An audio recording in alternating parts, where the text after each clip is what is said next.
Pemirsa masih di IDX Langsung Closing dan selanjutnya kami akan mengajak Anda untuk menyimak topik pilihan yang berhasil dihimpun oleh tim redaksi kami. Di mana koreksi indeks harga saham gabungan selama 3 hari beruntun membuat IHSG harus meninggalkan level 7.000 dan menyentuh level terendah secara year to date.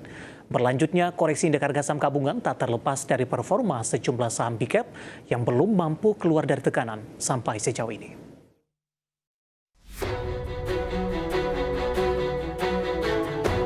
Indeks harga saham gabungan melemah 0,64% ke level 6.989 pada penutupan perdagangan saham sesi 1, Jumat 31 Mei 2024. Sebanyak 326 saham terkoreksi, 218 saham menguat, dan 217 saham stagnan.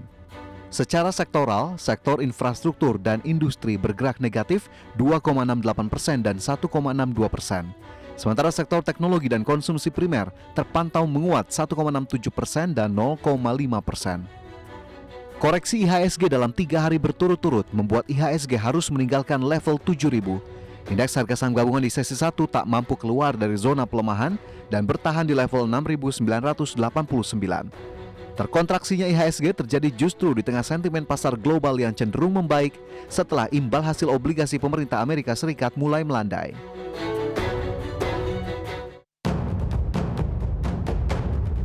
IHSG pada akhir sesi 1 Jumat 31 Mei menjadi yang terendah sepanjang tahun 2024, di mana di awal tahun IHSG tercatat masih di level 7.300, kemudian pertengahan Februari dan Maret IHSG bergerak belum terlalu jauh, masih di kisaran 7.200 hingga 7.300. Sementara pada pertengahan April dan Mei IHSG sempat terpleset ke level 7.000. Untuk itu secara kumulatif IHSG sepanjang tahun ini atau secara year to date sudah terkontraksi hingga 3,9%. Koreksi yang terjadi pun tak bisa dilepaskan dari performa sejumlah saham big caps yang belum mampu keluar dari tekanan.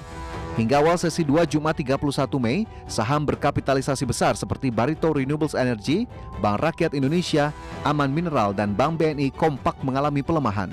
Dipimpin saham Brent turun 9,08%, disusul saham Aman Mineral negatif 5,02%, serta saham BBRI dan BBNI yang juga mencatat penurunan masing-masing 0,46% dan 0,45%. Lebih lanjut, jatuhnya saham Brent menjadi penyebab IHSG anjlok lebih dari 1% selama 2 hari berturut-turut, di mana Bursa Efek Indonesia telah memasukkan Brent ke dalam papan pemantauan khusus dengan mekanisme perdagangan full call auction. Sementara itu, sebelumnya IHSG telah diperkirakan bergerak melemah pada perdagangan Jumat 31 Mei 2024. CEO Yugen Bertumbuh Sekuritas, William Suryawijaya mengatakan, pergerakan IHSG terlihat masih akan melanjutkan pelemahan sebagaimana penutupan perdagangan hari sebelumnya. IHSG disebut masih betah untuk bergerak dalam rentang konsolidasi wajar di tengah fluktuasi nilai tukar.